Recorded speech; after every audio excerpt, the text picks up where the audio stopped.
Een avond bij het conservatieve Fox News. In de week dat Obama voortdurend op stap is om zijn ziektekostenplan te redden. As President Obama's healthcare vision slips, he takes his crusade to the folks. We'll show you what happened. If you've got health insurance, then the reform we're proposing will also help you. But Mr. Obama has not been able to articulate specifics, instead falling back on confusing scenarios and ideology. Today in a North Carolina town meeting, the president once again spoke long and said little. Many folks looked like they were transported back to a high school physics class. Look at that, hey. In fact, we could not pull one interesting soundbite from this exposition. Not one. Het conservatieve blad National Review is net als Fox een geharde Obama-tegenstander. Yeah, I think conservative critics, they just love, they can't wait for every new poll to come out. Because every poll he's sinking. It's kind of numbers you've never seen associated with Barack Obama. And it's a sign that he's, one, become mortal, and two, that he's overreached and it's hurt him. A poll by NBC and the Wall Street Journal indicates 46% disapprove of how he's handling the issue, 41% approve. Reden voor het optimisme bij rechts-Amerika. Het plan van Obama lijkt schipbreuk te leiden in het congres.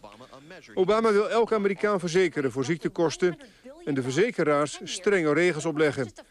De tegenstanders vinden het allemaal te duur, te dirigistisch en on-Amerikaans. We do not need to expand government's hold over our healthcare system by creating a gigantic government-dictated, government-run monster in Washington.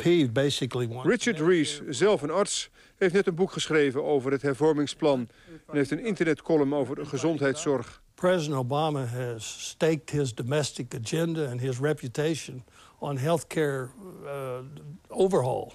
And I don't think it's going to happen. My reasoning is that Americans, there's a great thing called American common sense. And they've seen the stimulus plan falter and fail. The economy isn't getting any better. The deficit is reaching astronomical heights. I loved his comments today about the economy. You're right. Here's the whiteboard. En die Amerikaanse economie zit nog steeds vast in recessie. Ondanks $787 miljard uitgetrokken voor het stimuleringsfonds, waarvan nog maar een deel is uitgegeven. Stimulus package. That's 8.5% of the total. I'm as pessimistic as ever. Consumers, I mean, if they're optimistic, it's because they don't understand the problems. And that optimism will fade as reality rears its ugly head.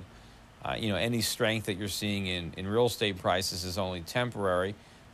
The market's headed a lot lower still in real estate prices. And ultimately, the recession is not ending. It's the depression that's beginning. The party is over for the United States. We cannot... Peter Schiff, eigenaar van een effectenkantoor, werd een YouTube-ster.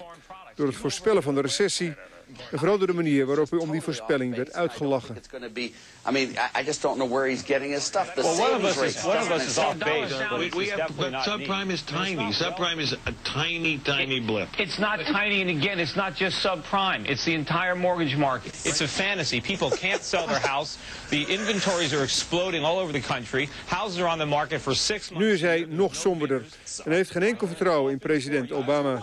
Well, I mean, he inherited a very bad situation, and he's proceeding to make it worse.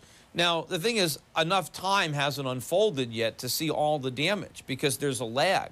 I mean, basically, we've had these trillions of dollars in stimulus spending, and in the short run, you get an artificial boost from that spending. But it won't last long, and the hangover is going to be a disaster. So as we come off of this stimulative high, the problems that we're going to face a year or two from now are going to be enormous as a direct consequence of what Obama has already done. So in President Obama's mind, the economic crisis and the road to recovery are a simple matter. The blame falls squarely on the shoulders of the Republicans. I have to tell you, I have to say that folks have a lot of nerve who helped us get us into this fiscal hole and then start going around trying to talk about fiscal responsibility. And not only are liberals losing the support of the American people, praise from the Obama mania media, well, that also seems to be vanishing. Now, NPR reluctantly reported that their latest survey found that a plurality of those polled opposed the Democrats' health care plan. Now, when the liberal listeners of NPR, when they start jumping ship on President Obama, well, that spells trouble. I'm always a little surprised that people don't have a little more shame. 3, 2, 1, back. Hello and welcome to the Glenn Beck program. Tonight, the health care bill that just won't ever go away. People think the quality of their care is going to be less and it's going to be more expensive. So even though Republicans haven't been much of a factor, it's been sinking literally every day. And every day Obama is out there plugging for it in a high-profile way. He's been sinking too. But he has a lot of weapons at his disposal. He has big majorities in the House and the Senate. He has the bully pulpit.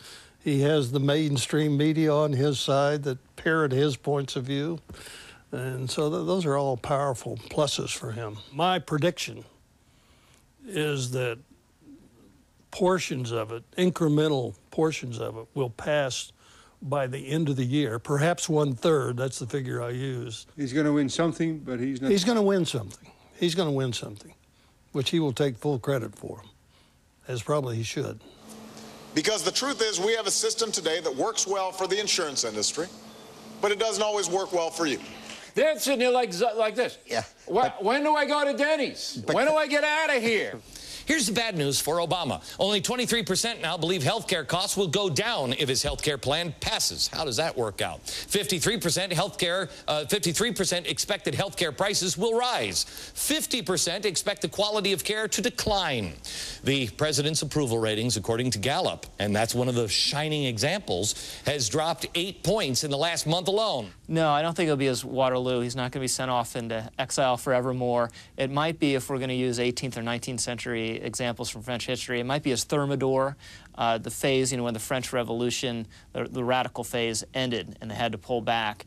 If Obama loses on health care, if he wants to win another term, he's going to have to do what Bill Clinton did when he lost on health care, which is scurry back to the center.